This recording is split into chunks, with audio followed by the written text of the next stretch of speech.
Hai, halo semuanya.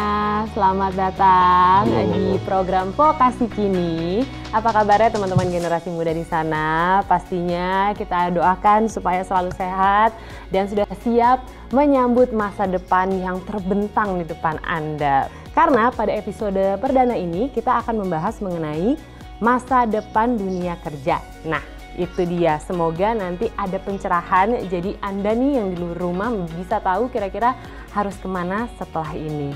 Nah, kita akan langsung memperkenalkan narasumber yang sudah hadir bersama dengan kita. Telah hadir bersama kita seorang narasumber yang akan membuka pandangan kita terhadap masa depan dunia kerja untuk anak muda seperti kita ini. Oke, sebenarnya ada 3 narasumber. Yang pertama yang sudah hadir bersama kita ada Mbak Kamila Latifah, seorang Apple iOS developer. Halo. Halo, Mbak. Dan juga teman-teman ini pasti akan pengen tahu gitu ya dari yang benar-benar paham betul mengenai pendidikan vokasi. Akan bergabung bersama kita Bapak Kunjung Masehat. Beliau adalah Ketua Badan Nasional Sertifikasi Profesi. Halo, Pak Kunjung Masehat. Halo, halo Mbak. Halo, dan juga bergabung juga bersama kita Bapak Wikan Sakarinto selaku Dirjen Pendidikan Vokasi Diksi Kemendikbud Republik Indonesia. Halo Mbak Shanas, apa kabar Pak Kunjung? Salam hormat. Para pemirsa semuanya, Assalamualaikum warahmatullahi wabarakatuh. Salam semangat. Itulah 3 narasumber kita hari ini yang akan membahas lebih jauh mengenai masa depan dunia kerja. Mungkin saya akan mulai terlebih dahulu dari Pak Wikan nih. Pak Wikan, sebenarnya apa sih yang dituju oleh Kemendikbud melalui program Vokasi Kini? Mungkin Bapak bisa jelaskan secara garis besar. Ya, baik Mbak Shanas, terima kasih atas pertanyaannya. Jadi pemerintah ingin menyeimbangkan jumlah SDM yang sifatnya mengembangkan ilmu dan menerapkan ilmu pengetahuan. Nah, untuk yang menerapkan ilmu pengetahuan ini lebih ke vokasional, yang sifatnya praktek ya Mbak ya. Nah, tentunya di bawah pendidikan vokasi ini, nah tentunya untuk yang sifatnya vokasional ini itu ada di dalam Ditjen Pendidikan Vokasi. Ada politeknik, ada universitas, institut dan akademi, dan juga ada SMK, serta juga ada lembaga kursus dan pelatihan. Nah, di dalam perguruan tinggi vokasi itu ada D1, D2, D3, D4 atau sarjana terapan, atau bisa juga sampai S2 terapan hingga S3 terapan. Sehingga kalaupun nanti anak-anak SMP atau anak-anak SMA memutuskan memilih ke vokasi atau anak SMP masuk ke SMK, itu mereka akan punya pemahaman bahwa pilihlah prodi sesuai passionnya, pilihlah tempat kuliah atau tempat belajar sesuai passion. Sifatnya atau passion mereka itu apakah berpikir atau mungkin hands on atau practical. Kalau sifatnya atau mungkin passion mereka adalah hands on, maka tentunya ke vokasi. Dan jangan khawatir kalau masuk vokasi bisa sampai sarjana terapan, S2 terapan, atau mungkin S3 terapan. Tetapi harapannya masuk vokasi itu memang kebanyakan akan perform di dunia kerja. Baiklah, yang penting adalah benar-benar tahu gitu ya bakat dan minat kita tuh ke arah mana gitu untuk teman-teman di luar sana yang mungkin masih bingung ya. Oke, nanti kita akan coba tanya ke Pak Wikan lebih lanjut lagi tuh gitu, karena kadang-kadang tuh masih banyak gitu yang di luar sana, aku tuh bakat dan minatnya tuh ke arah mana ya gitu, apakah nanti cocok untuk memilih profesi tertentu atau bagaimana gitu, karena kalau misalnya kita melihat trennya memang profesi itu makin lama makin banyak bermunculan yang baru-baru juga gitu ya. Nah, makanya saya ingin langsung tanya ke Pak Kunjung. Pak, sebenarnya data yang dimiliki BNSP apakah juga menunjukkan hal yang sama gitu mengenai profesi-profesi baru yang memang terus bermunculan? Terima kasih Mbak Shanas. Memang data yang ada di kita menunjukkan memang sama yang disampaikan tadi. Memang pertumbuhannya sekarang itu kan ada yang pekerjaan yang tumbuh, ada pekerjaan yang hilang. Tetapi kalau kita lihat dari perkembangan baik itu pengaruh daripada industri 4.0 maupun dari COVID-19 sendiri, ini sangat berkembang, khususnya di bidang teknologi pengajaran dan pendidikan dan pelatihan. Karena selama ini Mbak, kita nggak pernah melakukan kan face to face terus. Sekarang ini dengan adanya COVID-19 ini, kita kan sudah memutus rantai COVID-19 ini sehingga kita melakukan program kita dengan jarak jauh ini. Nah, tentunya pekerjaan yang tumbuh kan banyak sekali. Saya kira dengan metodologi yang dilakukan, bagaimana kita melakukan asesmen, bagaimana kita melakukan namanya melihat portofolio dan lain-lain. Nah, ini yang kami lakukan di BNSP untuk memastikan semuanya ketika itu dilakukan namanya uji kompetensi jarak jauh. Apa yang disampaikan oleh Pak Pinkan tadi, saya sangat setuju, Pak. Memang jangan sampai anak-anak sekarang itu hanya memilih sesuatu yang tidak mereka tahu persis kira-kira gimana prospeknya. Nah, saat ini saya kira sudah ditunjukkan banyak pekerjaan yang tumbuh, khususnya di bidang teknologi informasi, itu yang berkembang. Tetapi di samping yang lain, sebenarnya ada yang tidak hilang juga. Contoh, kalau misalnya kita melakukan teman-teman yang untuk di pariwisata, untuk menjadi chef, profesi chef itu tidak bisa itu dilakukan dengan jarak jauh. Tetapi kita bisa mencontoh apa yang dilakukan teman-teman di pariwisata untuk melakukan pekerjaan ini dengan mempraktekkan apa yang disampaikan oleh Pak Winkan tadi. Kalau kita bicara vokasi 60-40%, berarti 60-nya praktek, 40%-nya teori. Saya kira pendekatan yang dilakukan oleh Pak Winkan yang melakukan 2 jalur tadi itulah yang kita lakukan di era sekarang. Saya kira pendekatan keilmuan dan pendekatan dengan terapan. Begitu Mbak Sanas. Oke, baiklah. Terima kasih untuk penjelasannya Pak Kunjung. Nah, tadi juga sempat disinggung gitu ya mengenai mungkin ada yang di luar sana mungkin yang masih bingung gitu mau memilih profesi apa, tapi ada juga anggapan mungkin sulit untuk meyakinkan orang tua akan profesi-profesi baru yang memang mungkin masih asing gitu di telinga mereka gitu. Mungkin banyak yang taunya lebih banyak mengenai kedokteran atau mengenai profesi teknis gitu. Tapi bersama kita kan ada Mbak Mila nih yang adalah seorang iOS developer. Mungkin bisa diceritakan lebih jauh gitu mengenai profesi seorang iOS developer itu sebenarnya apa? Oke, jadi profesi iOS developer ini saya sebagai seorang programmer yang dikhususkan untuk membuat aplikasi untuk produk Apple. Tapi saya sendiri fokusnya di mobile application.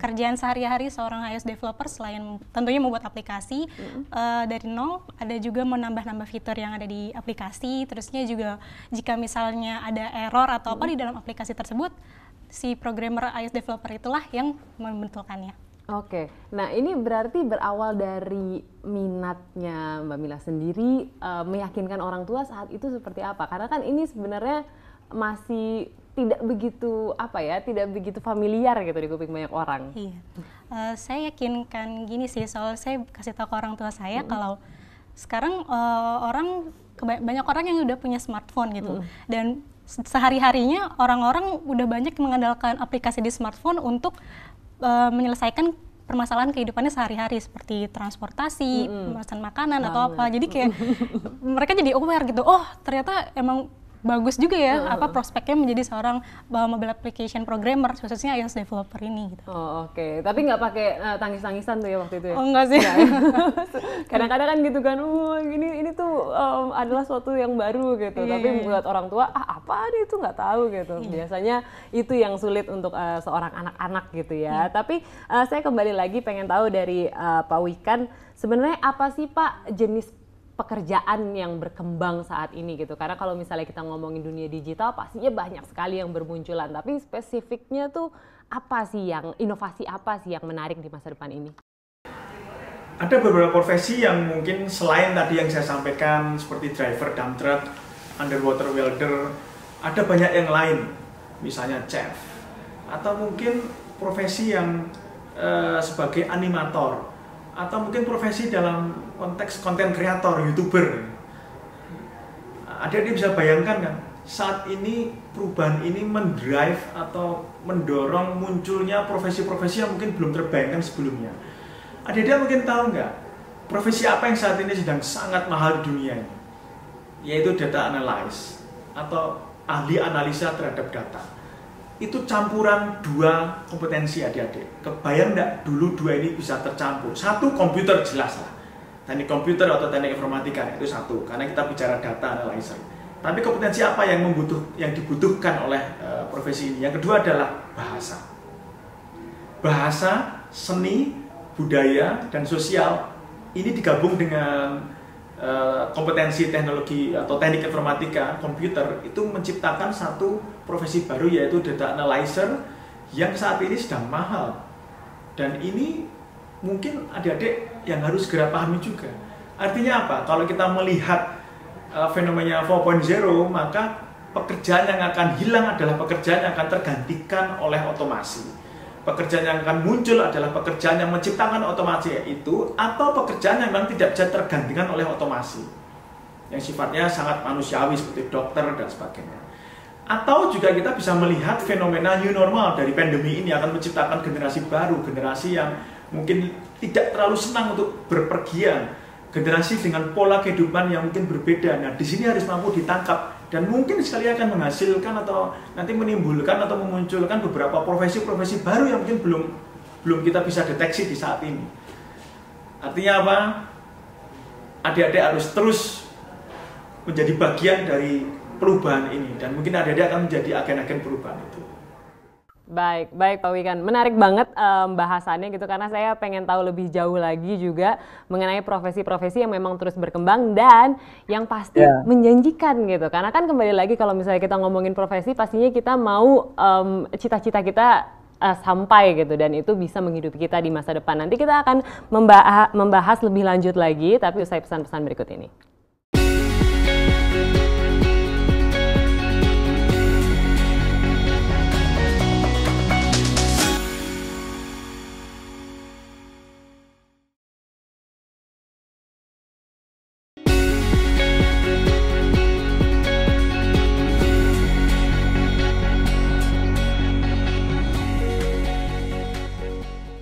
Kembali lagi di Vokasi Kini, kita masih membahas mengenai masa depan kita semua nih. Saya akan kembali ingin bertanya kepada Pak Kunjung gitu ya.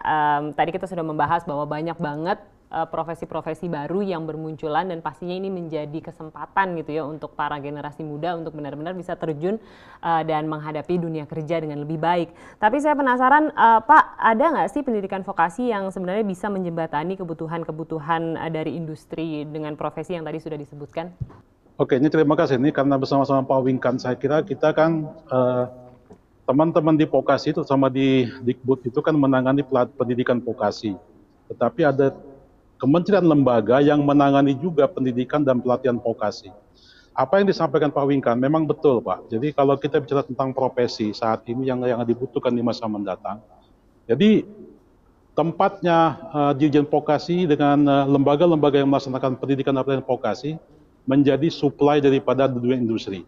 Tetapi pada saat ini saya kira kita sangat menyesuaikan karena sangat kebutuhan industri itu sangat berbeda dengan perubahan teknologi dan lain-lain, sehingga ini kan mesti disesuaikan dengan kebutuhan di industri. Nah, Pak Winkan CS, Pak Winkan dengan teman-teman di pendidikan, saya kira sudah memulai itu.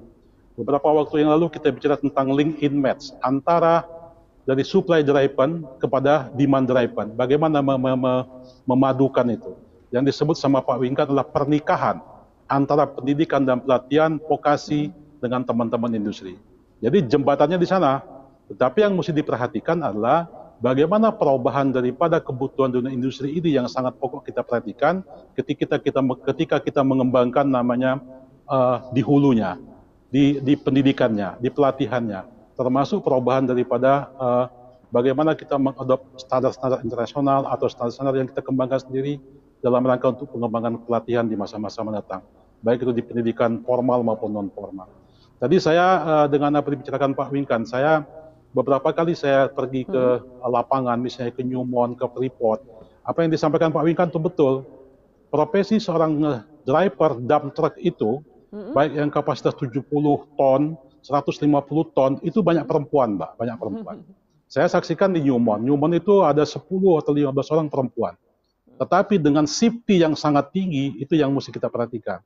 Karena masalah safety di industri mining itu sangat wajib bagi pekerja di industri mining untuk mengikuti safety di mining. Itulah kondisinya, saya kira memang apa yang disampaikan Pak Winkan tadi, pendidikan dan pelatihan menjembatani adalah dijembatani untuk menuju ke dunia industri. Bagaimana kebutuhan teman-teman industri itu dijembatani di pendidikan dan pelatihan. Begitu Mbak. Oke Pak Wikan, apakah ada yang mau ditambahkan gitu atau digarisbawahi dari apa yang memang Pak Kunjung tadi sudah katakan? Baik Mbak, saya tambahkan, tadi yang pertama kan sesuai passion, yang kedua adik-adik mengetahui visi pekerjaan masa depan. Nah, poin yang lebih lanjut adalah ketika nanti adik-adik lulus atau generasi muda kita lulus entah dari SMK atau mungkin dari perguruan tinggi vokasi atau perguruan tinggi apapun lah, bisa aja akademik. Sadarilah bahwa yang dibutuhkan oleh industri dan dunia kerja itu adalah kompetensi. Kompetensi itu adalah artinya aku bisa apa atau aku mampu apa. Jadi kalau nanti adik-adik lulus dari perguruan tinggi vokasi atau mungkin dari SMK, adik-adik harus berani bilang bahwa saya kompeten. Artinya saya mampu apa, saya bisa apa. Bukan saya sudah belajar apa. Kalau saya sudah belajar apa, itu artinya ijazah tanpa kompetensi. Oke, ini kompetensi inilah yang dicari oleh industri dan dunia kerja, bukan sekedar ijazah. Bukan sekedar ijazah. Untuk mencapai kompetensi ini, maka dibutuhkan sekali adik-adik tepat memilih tempat belajar, prodi yang sesuai passion adik-adik tadi itu. Rasa suka adik-adik itu apa? Kenikmatannya apa dalam belajar itu? Ketika adik-adik memilih prodi sesuai passion dan tahu visi ke depan seperti apa, maka selama kuliah atau mungkin selama di SMK, adik-adik akan mengalami satu masa yang membahagiakan, pembelajaran yang membahagiakan, penuh semangat, dan adik-adik akan menjadi pembelajar mandiri sepanjang hayat. Ketika lulus dari SMK atau dari perguruan tinggi vokasi, ini hanya satu level yang sudah adik-adik lalui. Tetapi adik-adik akan merasa lebih membutuhkan ilmu tadi karena adik-adik sangat mencintai ilmu itu sesuai passion dan itu akan terus belajar dan artinya apa? Semakin kompeten. Bukan berarti lulus dari perguruan tinggi atau SMK Anda bilang, oke, saya mampu apa? Itu belum cukup karena kompetensi itu akan terus tumbuh terus. Karena apa? Ilmu itu akan selalu berkembang, teknologi berkembang, zaman ini terus berkembang. Kompetensi pun juga akan berkembang dan akan terus meningkat. Dan disinilah membutuhkan konsistensi yang dikawal oleh rasa senang dan kebahagiaan tadi, yaitu passion. Ini tambahan saya. Jadi, pilihlah tempat belajar sesuai passion untuk mencapai kompetensi, sehingga apa? Adik-adik akan survive dan akan sukses di dunia kerja karena kompetensi itu dan karena mencintai kompetensi itu. Gaji itu nomor sekian. Kalau sudah kompeten, sudah bahagia pada bidang ilmunya, maka kebahagiaannya adalah bekerja. Gaji itu mungkin bisa menjadi bonus. Baik, intinya memang bekerja sesuai dengan passion sehingga kita menikmati pekerjaan kita setiap harinya ya. Dan yang menikmati pekerjaannya setiap hari juga pastinya Mbak Mila di sini. Nah, kalau misalnya ada teman-teman di luar sana yang mungkin penasaran gitu dan pengen tahu mengenai profesi iOS developer, itu apa yang harus sebenarnya ditumbuhkan dulu gitu? Apa yang harus dia geluti pertamanya? Pertama, paling penting kan belajar bahasa pemrograman untuk iOS sendiri. Jadi kalau di iOS sendiri pakai Swift kan. Dan terusnya kita harus dibiasakan untuk lebih aware dengan perkembangan teknologi, itu penting banget sih. Karena mobile application itu benar-benar hampir setiap hari ada yang baru. Kalau misalnya kita terbiasa catch up dengan teknologi yang baru, itu akan memudahkan kita ketika kita menjadi iOS developer nanti. Seperti itu sih. Oke, jadi memang sebenarnya berawal dari minat terlebih dahulu dan kemudian disiplin untuk terus-menerus mencari tahu apa yang terbaru begitu ya. Oke, tapi ada nggak sih tips and triknya untuk benar-benar bisa nyemplung ke dalam dunia developing iOS developer ini? Pertama sih, jangan takut buat mulai. Saya ini baru mulai umur 25 tahun. Oh ya? Jadi sekarang 26 jangan-jangan baru setahun? Iya. Oh iya? Oke. Jadi cepat ya? Jadi jangan pernah, benar-benar jangan takut buat memulai, jangan buat takut juga buat belajar hal yang baru. Gitu kan. Dan untungnya kita di era digital ini banyak banget sumber-sumber di internet untuk belajar, terutama untuk belajar iOS developer ini. Jadi jangan takut buat coba-coba aja belajar dari misalnya dari YouTube atau dari banyak kok blog-blog gitu kan. Ya, terusnya sama mungkin bisa ikut komunitas di komunitas iOS developer ini, nanti kita bisa kenal banyak orang yang bakal ngebantu kita untuk cemplung ke situ. Oke, jadi berkumpul dengan teman-teman yang mempunyai minat yang sama begitu ya, jadi bisa sharing dan transfer knowledge. Nah, mungkin saya akan kembali ke Pak Wikan gitu, saya pengen tahu Pak, sebenarnya apa sih yang harus dilakukan generasi muda nih? Mungkin banyak banget kan generasi muda di luar sana yang aduh pengen jadi ini, tapi besok aduh pengen jadi YouTuber, aduh besok pengen jadi programmer gitu. Nah, sebenarnya apa yang harus kita lakukan supaya kita nggak salah untuk memilih jurusan? salah memilih jurusan, atau mungkin masuk ke prodi suram? Enggak ya. Kalau poin saya adalah tidak ada prodi suram di dunia ini. Yang bikin suram prodi itu, atau meskipun itu prodi favorit tapi bisa suram, adalah karena adik-adik tidak punya passion. Adik-adik tidak punya visi kenapa memilih prodi itu.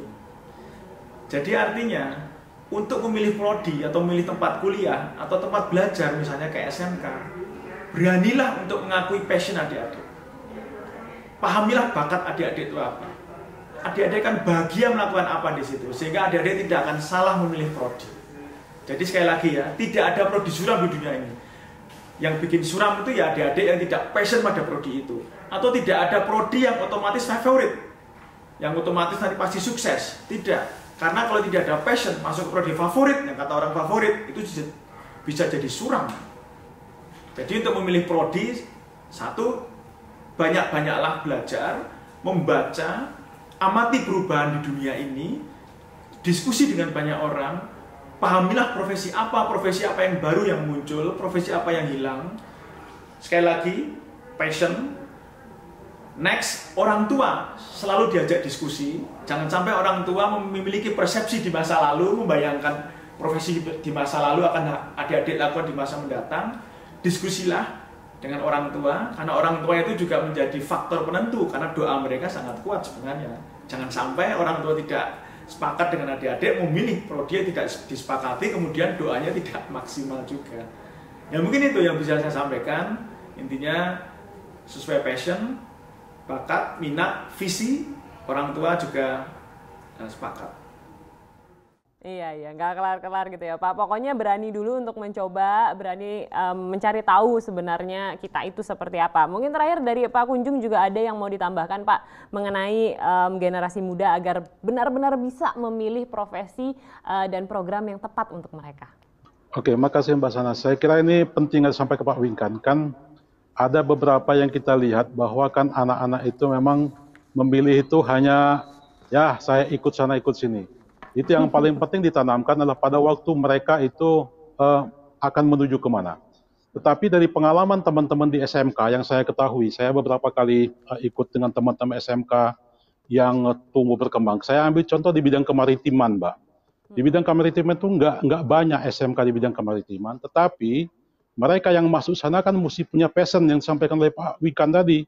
Kalau mereka misalnya hanya ikut-ikutan itu agak susah karena ada jiwa petualangnya, ada bagaimana misalnya kalau bekerja di laut segala macam. Nah yang kayak gini mesti dipikirkan sejak awal.